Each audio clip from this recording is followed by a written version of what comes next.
This is the On the Pony Express podcast, part of the On3 network. Check out all the SMU coverage you need at ontheponyexpress.com. Now, here's your host, Billy Embody. 1, 2, 3, let me go.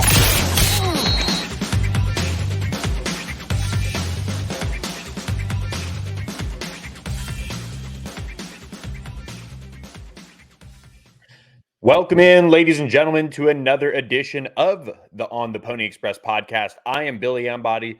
Thanks for listening.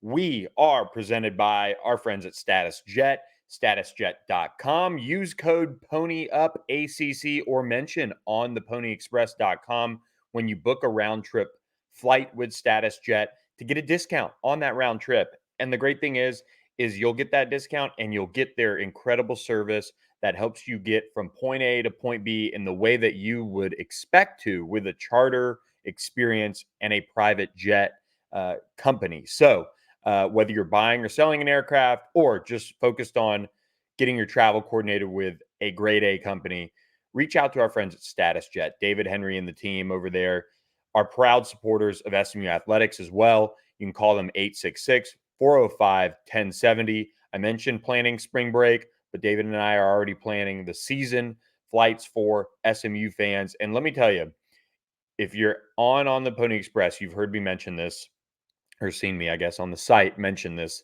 But when it comes time for that Stanford trip in particular, if you're in Dallas or want to get to Dallas, plan on Friday morning catching a charter jet that we're going to coordinate into Paso Robles. We'll do an epic event with Bill. We'll also get transportation to the Stanford game, and then we'll fly out of Stanford Saturday night post-game, whenever that is.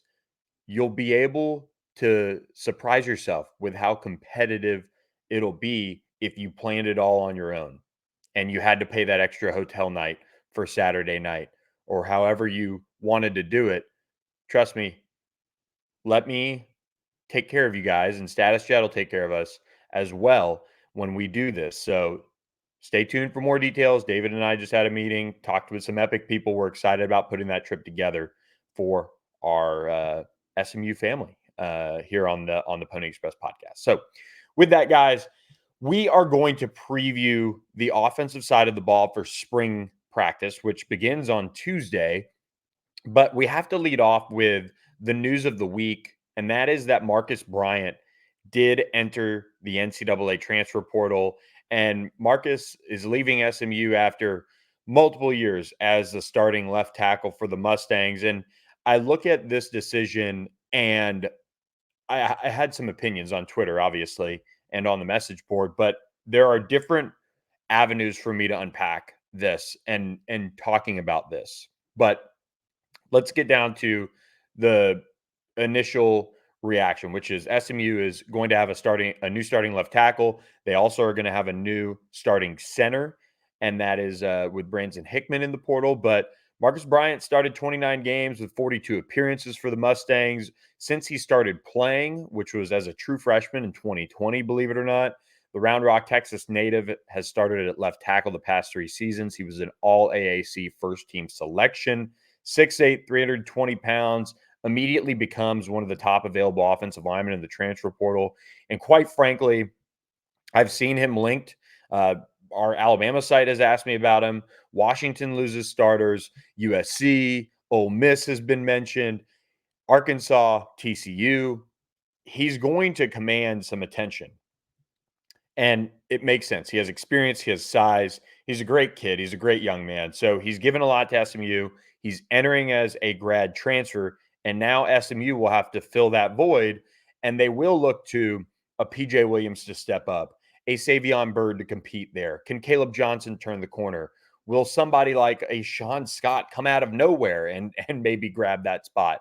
Or will SMU go into the transfer portal in the spring and find an offensive tackle like they did with Hiron White last year, and he can solidify that left tackle spot for the Mustangs, or give you some versatility where somebody else can solidify that spot and that player can solidify the right tackle spot. But this is a big deal for SMU. Let me make that very clear. Whenever you're losing a guy who has started as many games as Marcus Bryant, and also like a Branson Hickman, who has started as many games as he has. It's a big deal. You're going to have to replace experience. You're going to have to replace a guy who knows what he's doing on the offensive line, and he's proven. So we'll see what Garen Justice has up his sleeve, but that is where it's at with Marcus Bryant's departure. So I don't think there's any chance he comes back.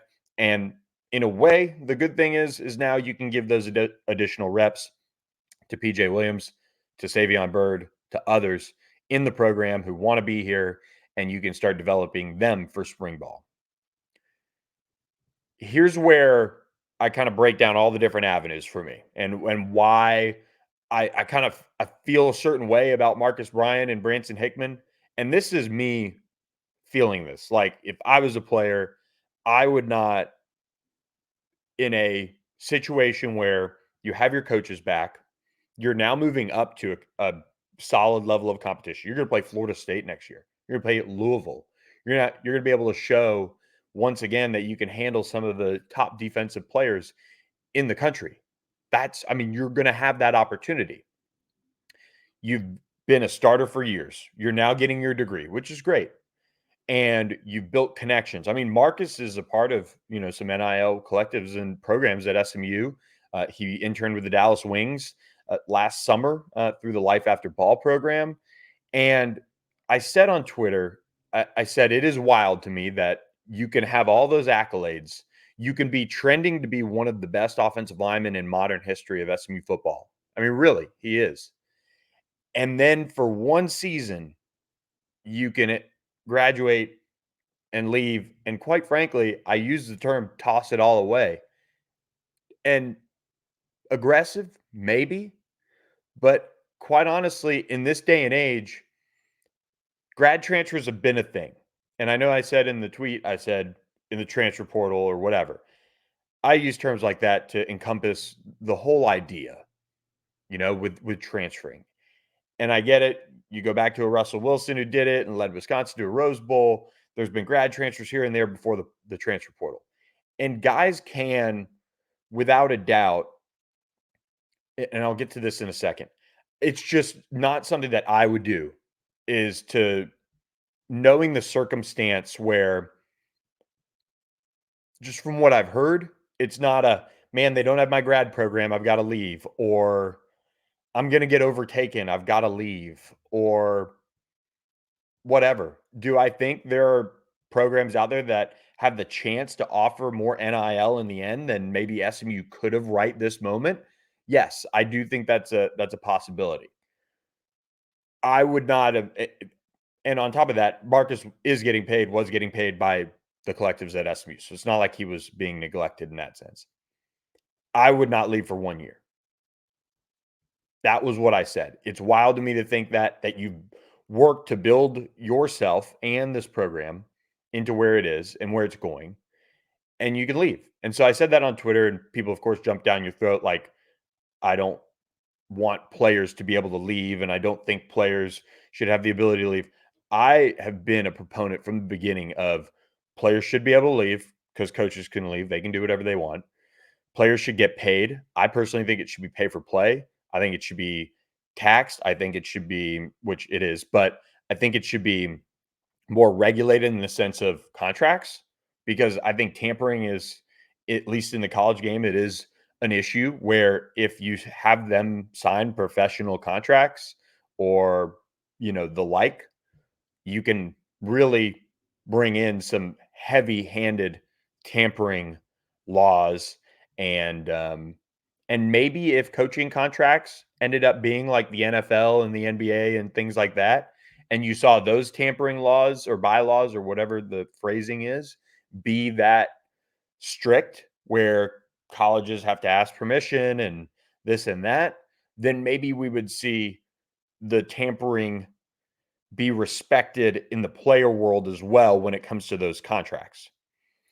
And so I think if players want the freedom, there also has to be a line to walk of, well, if you're going to give your word on an NIL deal, or if you're going to give your word to committing a scholarship to that player, there should be stronger strings attached if you are a representative of the university. Like head coaches, some coordinators, assistant coaches, they have buyouts. They have things that they have to repay if they leave for another job. Players, if it is pay for play, you can then build in a buyout. So if SMU after the 2023 season was saying, all right, Marcus, we're all set to bring you back. Here's what we're going to do. Here's your deal. He has one more year. He can get that money from the program, and that is a great situation for him. But back up a little bit. Post 2022 season, or even post 2021, Sonny leaves. SMU says, hey, Marcus, we'd like you to stay at SMU. We'd like you to sign a 2-year deal because we know you're going to be the starting left tackle. And we like you to be the starting left tackle. We're going to pay you 150 and then we're going to pay you 200.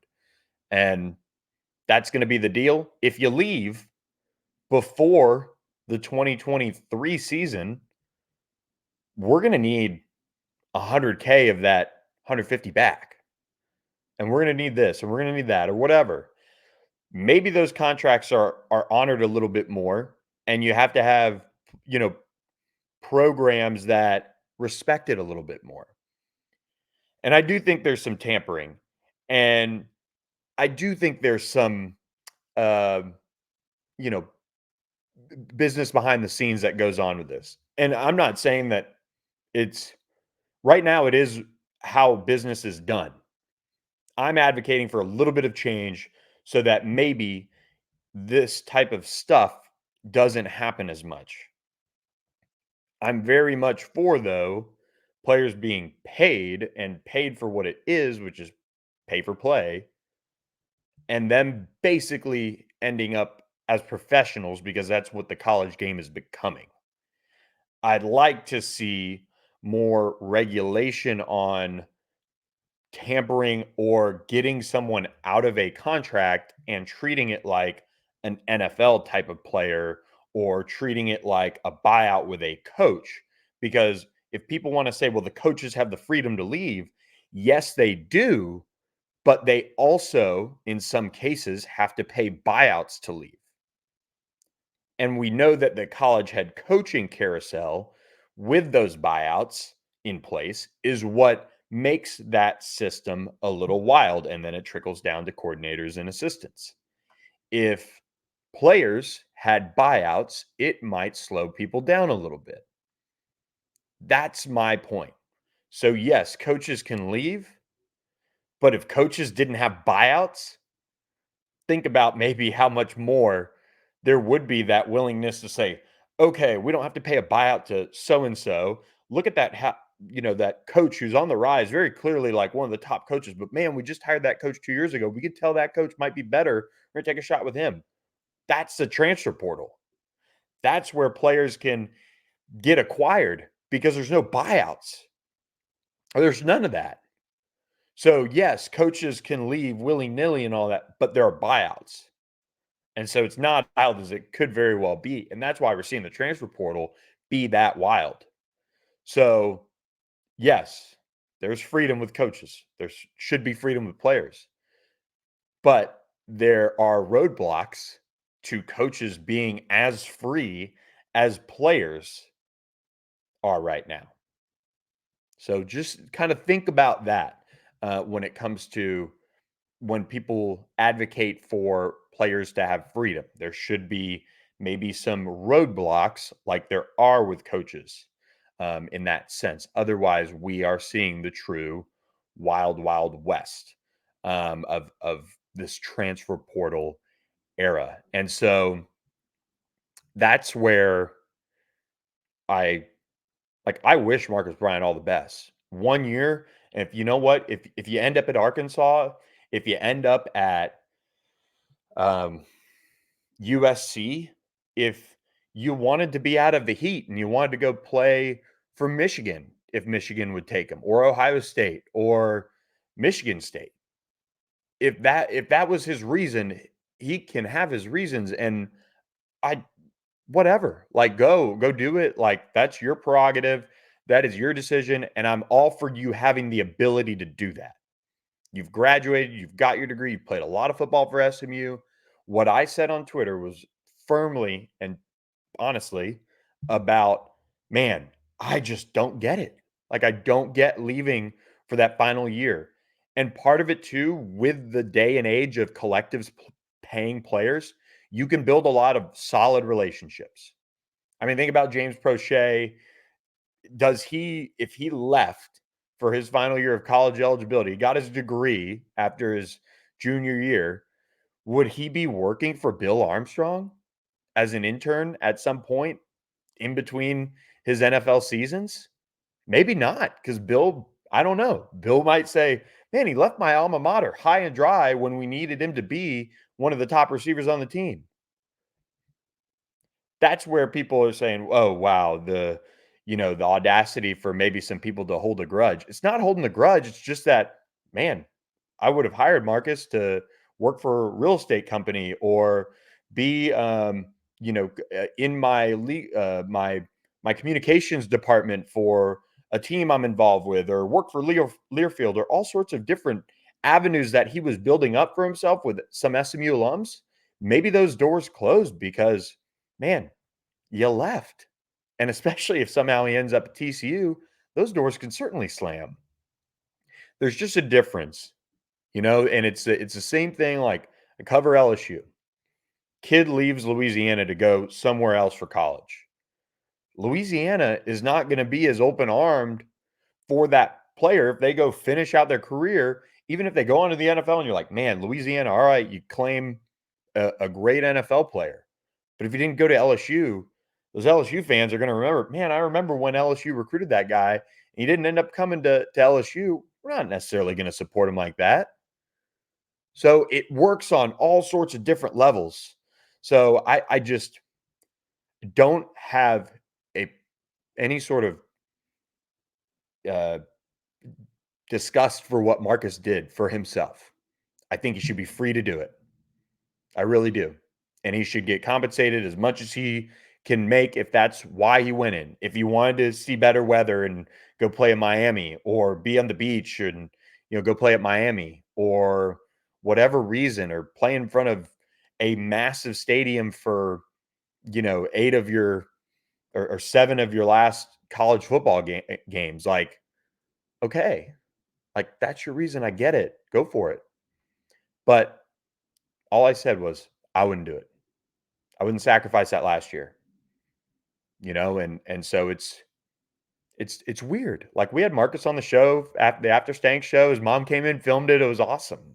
It's just weird to think about a guy like that who went from, man, I swear, I think it was SMU and Incarnate Word were his offers. And I know it was a different staff that brought him in. So I'm not even trying to stump and say Rhett Lashley gave him an opportunity. I think, I'm pretty sure it was AJ Ricker, but it's just kind of weird.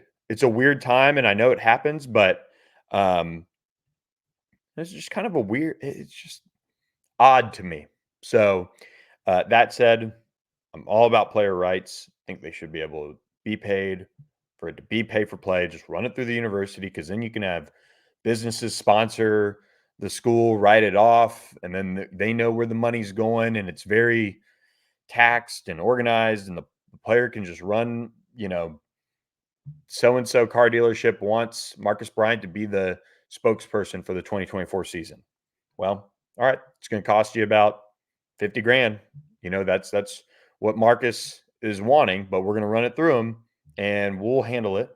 And then just call it what it is, pay for play. And he'll do sponsorship. You could write it off for your business, and that's the deal. So just think there's got to be a way to also regulate it a little bit when you have these universities that do give to NIL, and they do, or their boosters do give to NIL, and they're investing and they're investing, and then they pull the chute and they're out.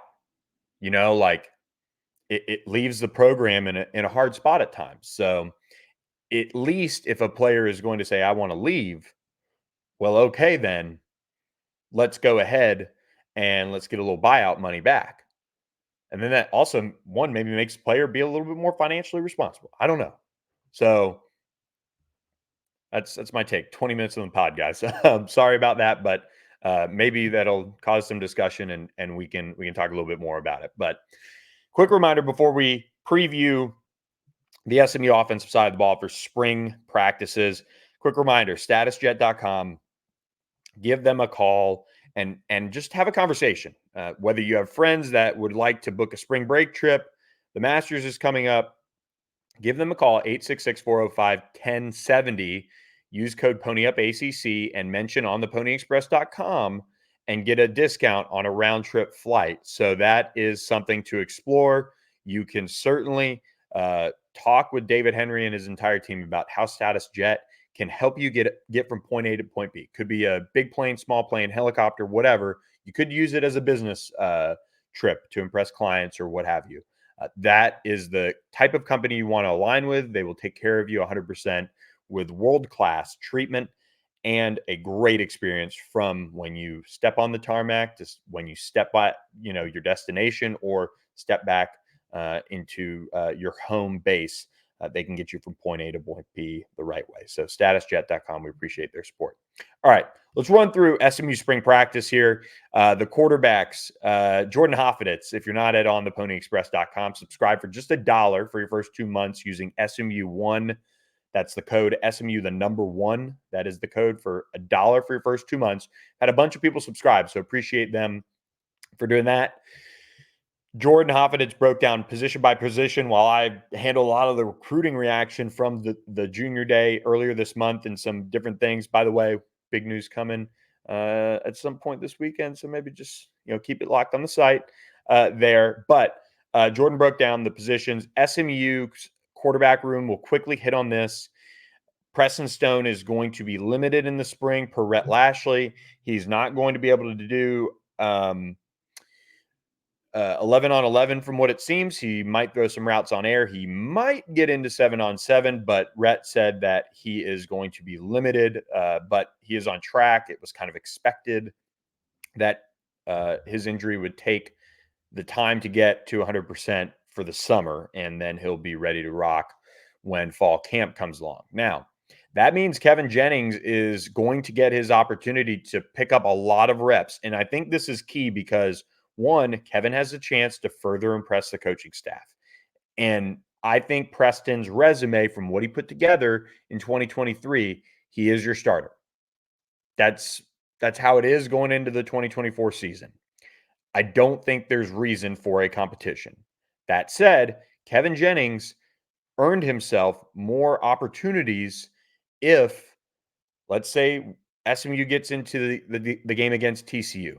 And they've been unchallenged. They rolled first 2 games, 2-0. BYU was good.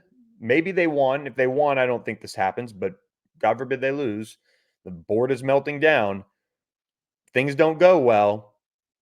Would Rhett Lashley look at Kevin Jennings in the midway through the second quarter and SMU's been doing nothing, and they say, hey, Kevin, let's see if you give us a spark here, because he's gotten more reps. He's gotten game experience in the clutch in big moments across the last 2 seasons, really. Tulsa, Memphis, Tulane, going up to Boston, playing in that muck.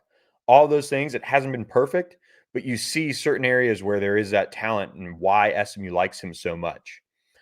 Giving him these extra reps in the spring will give him the opportunity to maybe feel a little bit more confident about his standing in the program, which would, if you're SMU, you really hope he sticks around, which that is also a piece here, which is why reps make a lot of sense for him. I love what Kevin Jennings brings to the table. I think he could be a heck of a quarterback for SMU if he got the opportunity.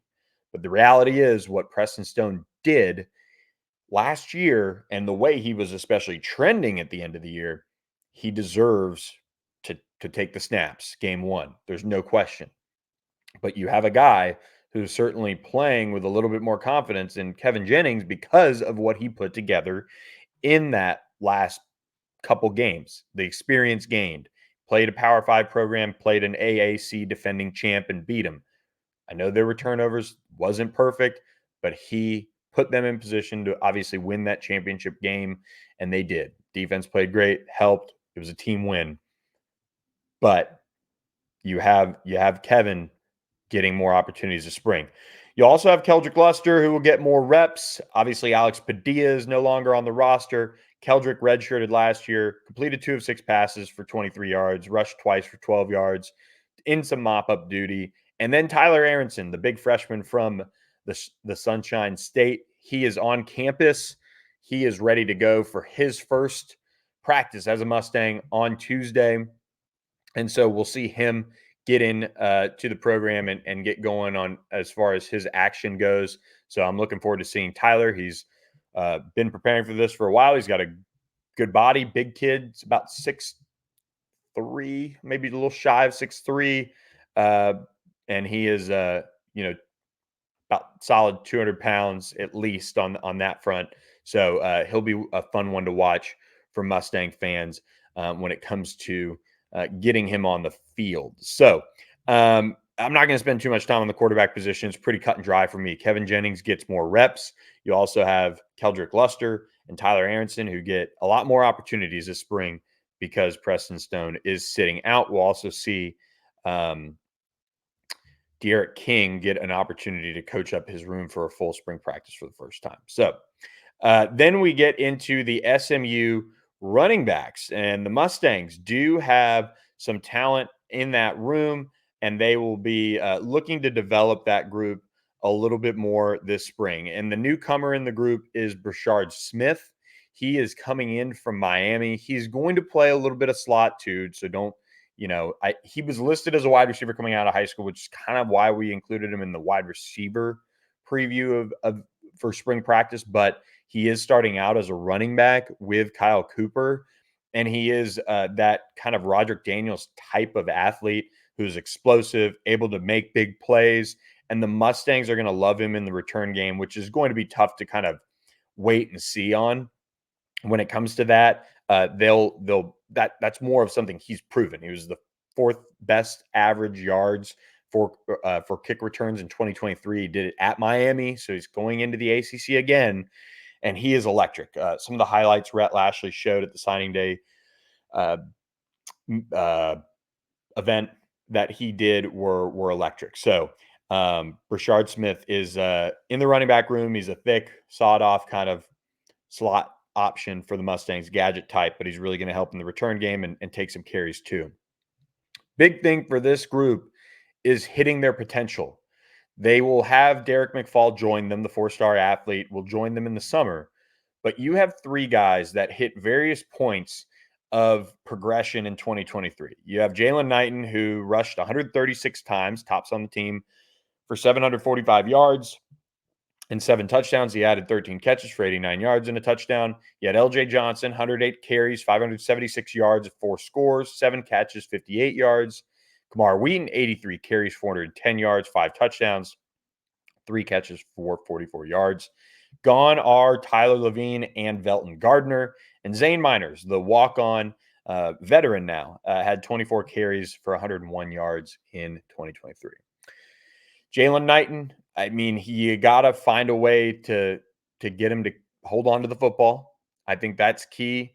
I think now that he's going into year 2 at SMU in Rhett Lashley's system, maybe we see him be a little bit more consistent as far as his reads and vision, and that allows him to hit some bigger plays. We won't really know that in the spring, of course, but we'll probably see some of the wiggle that he has out there and his ability to make the big play. LJ Johnson is probably the guy that's trending best to be maybe the starting running back for this football team in the fall.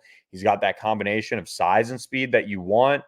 And I think for SMU, you've got a guy who really has been able to show that type of power and speed in spurts, especially the Memphis game. He had a good game.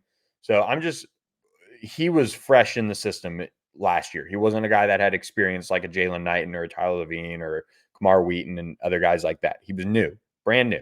So year 2, he's going to know the playbook a little bit more. If you're an SMU fan, you're hoping that he can be the bell cow and be that 1,000-yard guy for the Mustangs. And then Kamar Wheaton, who quite frankly is the most talented guy on the team, I think, as far as a true running back. But he has flashed, and he just hasn't been able to break through, as far as a consistent running back. So he's still got 2 years left. along with LJ Johnson. Jalen Knight has 1 year left. Brashard Smith has 1 year left. It's not do or die by any means. And by the way, if Kamar Wheaton can have a productive season, like if he can get to 100 plus carries, if he can get to over 500 yards, and you're seeing LJ Johnson and Jalen Knighton contribute at a decent clip, I think that means good news for SMU. Where I think we've seen, and I have to go back and like really look at some of the stats, but I feel like Jalen's production was a little bit, helped by some of the non-conference blowouts that they had. You had Kamar, I kind of think the same way. And all three of these guys at various points battled injuries. So you didn't see too much time lost. LJ lost some time. Kamar lost some time with injury, and Kamar was suspended the first game, but LJ Johnson Jalen Knighton had a suspension mixed in there. But consistency and availability is probably the biggest thing. So getting the most out of them this offseason is a big task for Kyle Cooper. When you go to the tight end group, is where I'm going to move to next. Micah Hiltz, Nolan Matthews-Harris, and Cam Allen are all gone. SMU's still going to look for another veteran tight end to bring into this room, I would think. And that is going to be something that's key. You have Stone Eby as your H-back. He was able to open some holes. You won't have Elijah Chapman. He's gone. But what you do have is a star type of player in RJ Maryland, who looks like he's going to set some records for the Mustangs. He still has 2 seasons left to play. He had 34 catches, 518 yards, and 7 scores last year. And you have Adam Moore, who, believe it or not, he might be 21 already. And I know he's a true sophomore, but he has 3 seasons left. He came on a little bit late, 6 catches, 98 yards. They call him Man for a reason.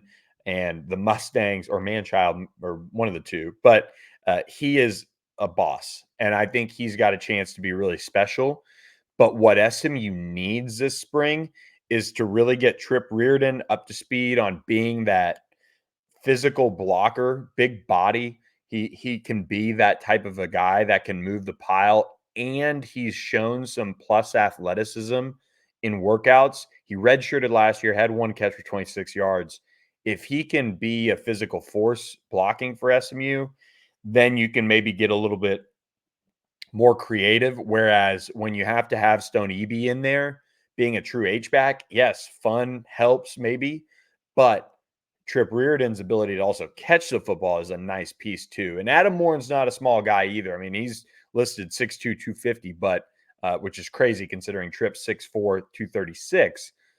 You just need those guys to really give a little bit more, and it's just development. I mean, when you're at the high school level, you're, in Tripp's case, a bigger kid than everybody else. You're able to wash them down.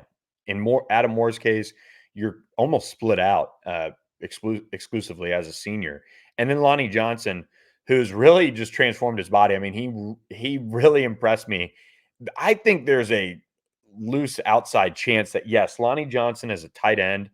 He is made his body into like an RJ Maryland. He's not there yet size-wise. Don't get me wrong, like weight.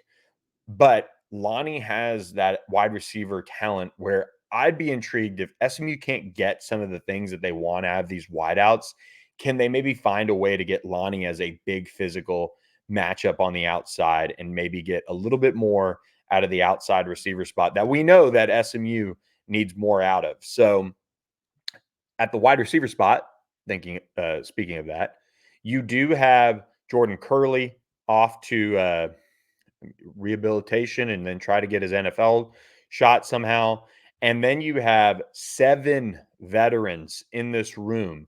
You have guys like Moochie Dixon, Jake Bailey, Roderick Daniels, Romello Brinson, Keyshawn Smith, and a little bit of Brashard Smith, but then Jordan Hudson. So you have 6 veterans in this room that are returning in particular.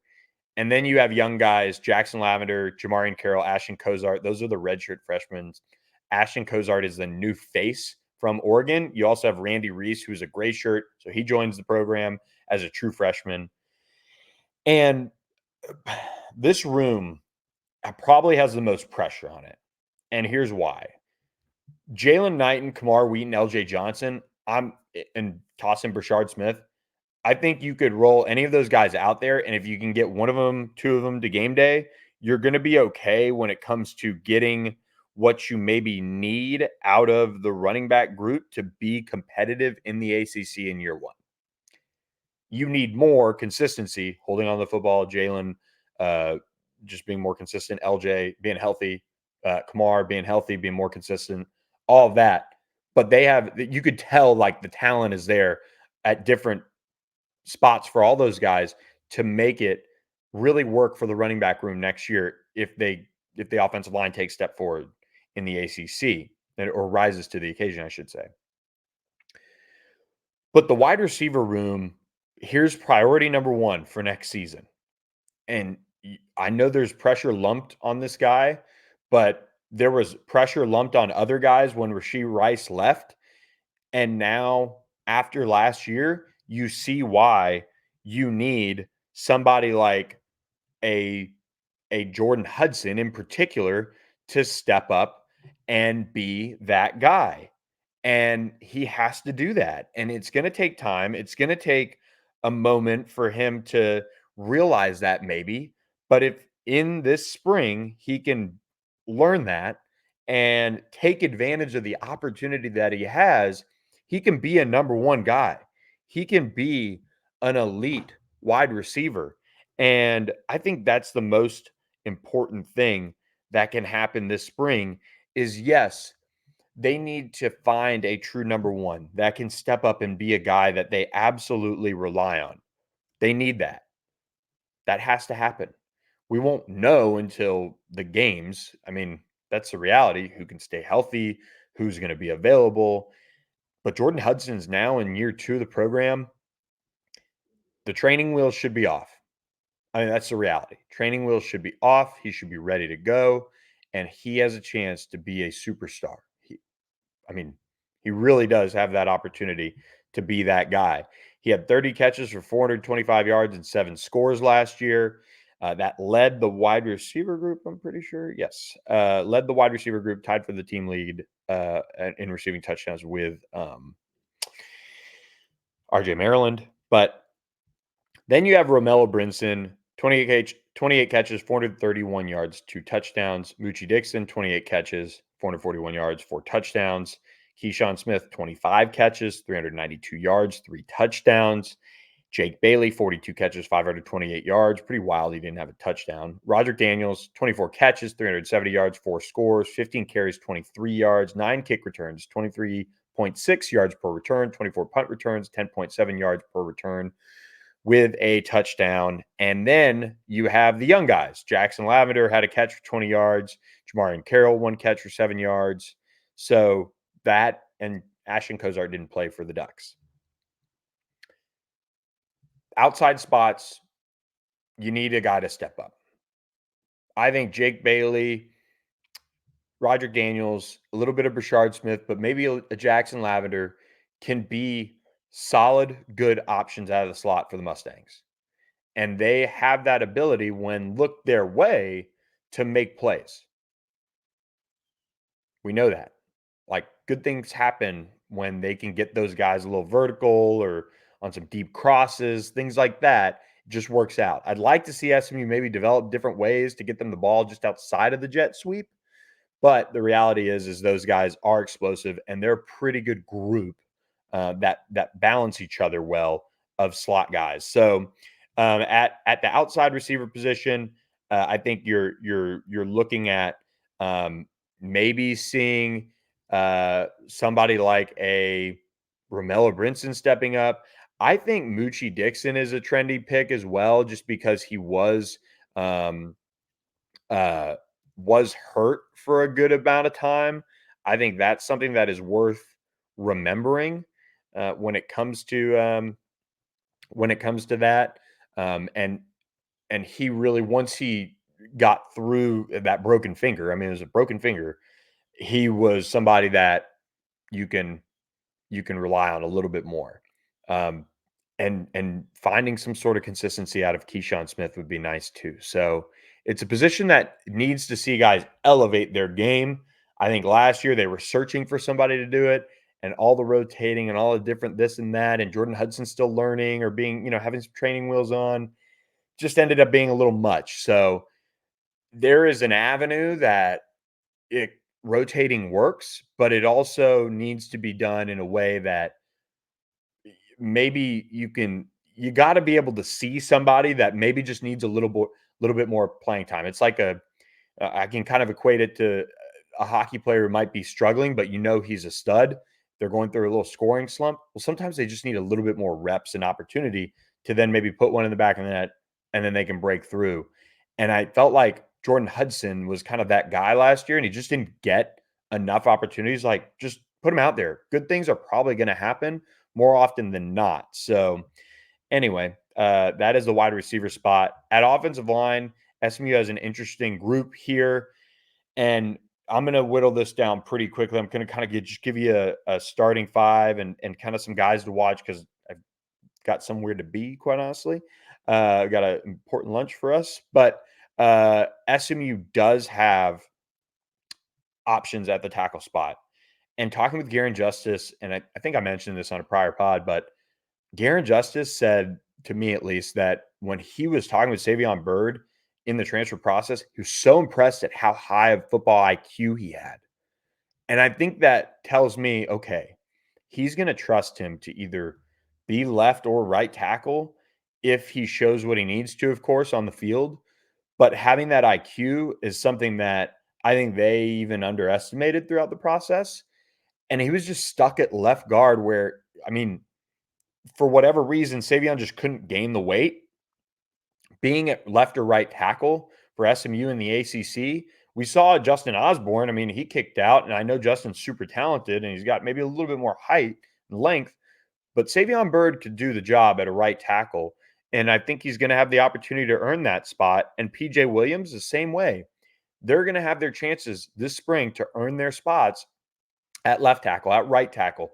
Does Justin Osborne even stay kicked out there? Garen Justice joked with me. They're going to keep trying to uh, tinker with the offensive line combinations, keep me guessing a little bit, which is always fun. But that's how you should do it with an offensive line room in the spring. Is you should try different guys out at different positions and see how it goes. So that's what they're going to do with their offensive line group, and I'm intrigued to see how that works out on the offensive tackle spots. Caleb Johnson could factor in.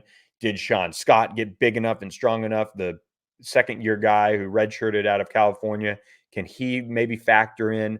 But along the interior, you've got Ja'Kai Clark now, who's thrust into that starting center spot because you've got Logan Parr at left guard. You return Ben Sparks, who's played a ton of football. You return J.O. The guard spot is in a really, really terrific spot, especially considering I am sky high on Alex Woods. Maybe he is a backup center or the starting center or what have you, or not starting, but number two center. He's your next guy up after Ja'Kai Clark if they want to keep Logan Parr at left guard if he went down.